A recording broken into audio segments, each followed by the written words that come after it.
Vamos abrir a palavra de Deus, Evangelho de Mateus, capítulo 26, 36 a 46.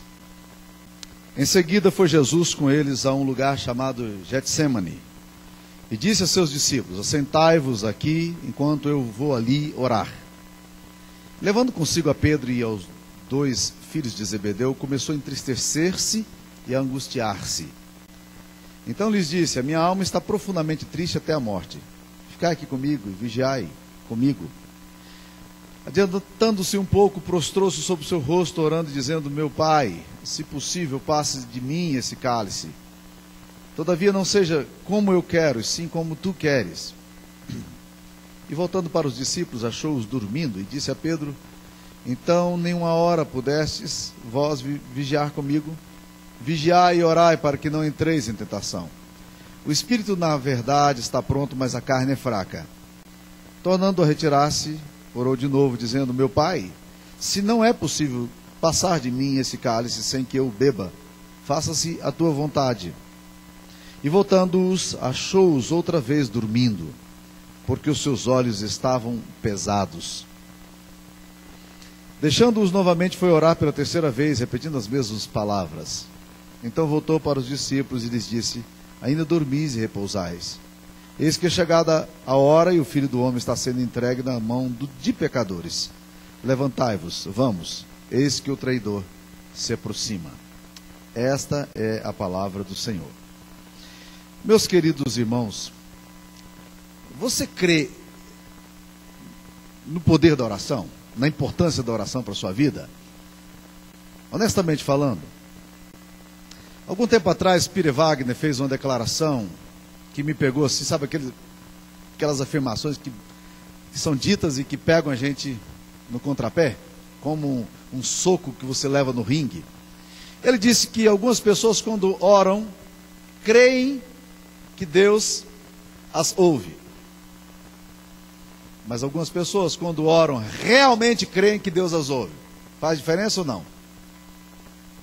Faz diferença ou não? Você crê na oração? Você crê na importância da oração? Você crê no poder da oração? É provável que você tenha assentido aí com sua cabeça e dito: naturalmente, pastor, eu creio na oração. Agora eu quero fazer uma outra pergunta a você, e eu não quero que ninguém se manifeste, porque primeiro eu não quero envergonhar aqueles que não fazem, e segundo eu não quero também que aqueles que o fazem se sintam maiores ou melhores do que aqueles que não fazem.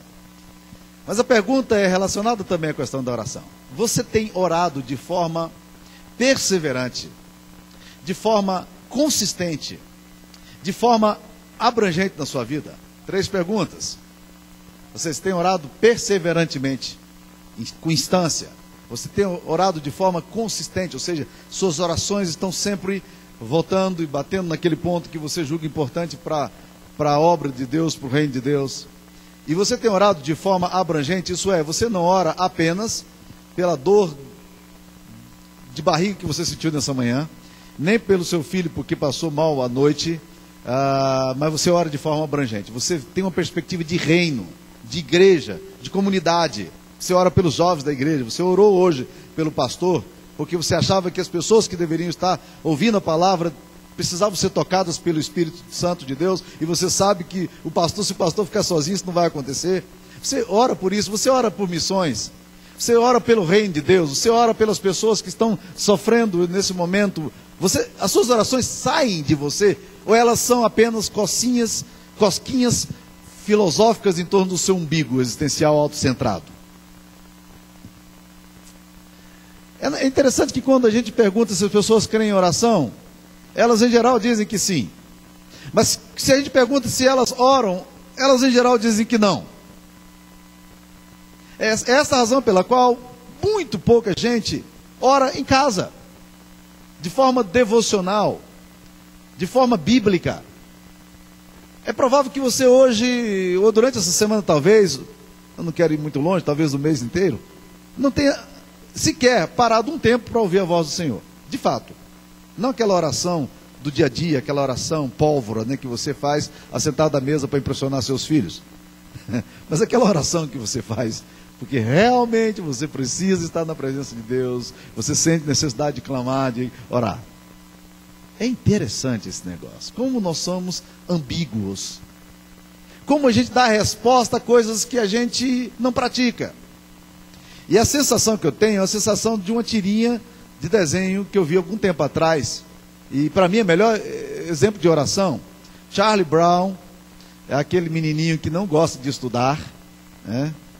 Ele vai para a sala dele e quando ele chega na sala, ele acha horrível estar na sala de aula, na escola, porque quando eu ouvo o professor de biologia, nada pessoal, viu, Ulisses, ou de matemática, nada pessoal, Marcos Araújo, mas quando ele ouve o professor falando lá na frente, ele só ouve assim, ele não entende absolutamente nada. Charlie Brown, que não gosta de estudar, um dia resolve estudar. Tirinha começa com ele estudando. E as tirinhas mostrando ali o Charlie Brown refletindo sobre o que ele está fazendo. Ele pergunta a si próprio: será quanto tempo faz que eu já estou estudando? Já deve ter umas 2 horas. Bem, talvez nem tanto, uns 40 minutos. Ou, quem sabe, uns 15 minutos. Aí ele olha para o relógio e vê no relógio, ele fala: 20 segundos, eu vou ficar doido aqui hoje. Ele estava estudando, fazia 20 segundos, já estava imaginando a possibilidade de estar estudando, fazia 2 horas. É provável que se você marcar no relógio o tempo que você gasta em oração, você vai ficar muito frustrado com você. Apesar de você crer em oração. Este texto aqui nos fala que Jesus cria na oração. Esse texto nos fala que Jesus reservava tempo para orar. Jesus gastava muito tempo em oração e pouco tempo para expulsar demônio. Jesus gastava muito tempo em oração e pouco tempo para orar por cura das pessoas. Mas Jesus priorizava na vida dele tempo de oração, para ele era importante. E quando ele vê que a situação está se apertando, os dias estão se tornando maus, como nesse texto que nós lemos, ele reserva um tempo exclusivo para orar. E leva consigo pessoas que ele achava que poderiam realmente ser companheiros de oração. Porque a Bíblia nos diz que ele levou consigo Pedro e os 2 filhos de Zebedeu, Tiago e João. E ali no meio da oração, ele começa a se angustiar e ficar muito triste. E quando volta, diz a palavra de Deus que ele encontra todos os seus discípulos, os 3 homens de oração com ele, os 3 perseverantes, de forma consistente, orando com ele. Todos os 3 estavam dormindo, literalmente dormindo.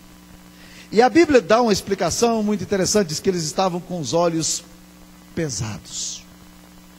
Ah, olhos pesados. Como os nossos olhos são pesados para orar. É interessante, é uma coisa meio espiritual mesmo, porque nós somos capazes de passar a noite inteira batendo papo com os amigos. Muitas vezes estamos bebendo uma bebida alcoólica, que teoricamente nos daria sono, e nós estamos a noite inteira ali assistindo filme, nós estamos ali a noite inteira tomando vinhos e queijos, e nós não sentimos sono, aí a gente resolve parar e dizer assim: vamos orar? Aqui em Vila Nova, em Goiânia, tinha um presbítero que ele sentava num dos primeiros bancos. E veio para pastorear a igreja o pastor John Hus, que era um missionário americano, que era também tinha passado por guerra, assim, meio neurótico, com as atitudes meio malucas que ele tomava na igreja. Tem uma vez que ele esqueceu de dar o aviso e ele viu que a congregação estava indo embora, ele calçava o sapato 47 e saiu pisando nos bancos assim, para pegar o pessoal de trás, lá ele era maior do que todo mundo, para dizer: ei, preciso dar um aviso para você, para cercar o pessoal lá na frente. E não tinha como passar no corredor, passou por cima dos bancos. Então, era assim meio complicado. Um dia ele colocou uma Bíblia muito grande assim do lado, e chegou com o seu português meio truncado e disse: esta noite eu gostaria de dizer que quem não quiser ouvir, vai sentir. Era uma Bíblia grossona, dessa Bíblia de gente muito espiritual, igual a minha mulher, que usa uma Bíblia desse tamanho assim, 2 quilos, né? Então, botou assim, e ninguém entendeu nada do que o pastor estava querendo dizer com aquele negócio: quem não quiser ouvir, vai sentir. Ele foi logo começar a pregar, e o presbítero, né, começou a roncar. Ele não teve dúvida, ele pegou a bibliona dele, aquela contível, e jogou. Eu falei que quem não quiser ouvir vai sentir. E a Bíblia dele foi voando assim, e aquele presbítero acordando assim no desespero da igreja, né? Aquele negócio maluco, né? É interessante esse negócio. A gente tem disponibilidade para tudo, mas os nossos olhos são pesados para as coisas de Deus. A gente senta para orar, a gente está dormindo. Mas assistimos 3, 4 filmes à noite.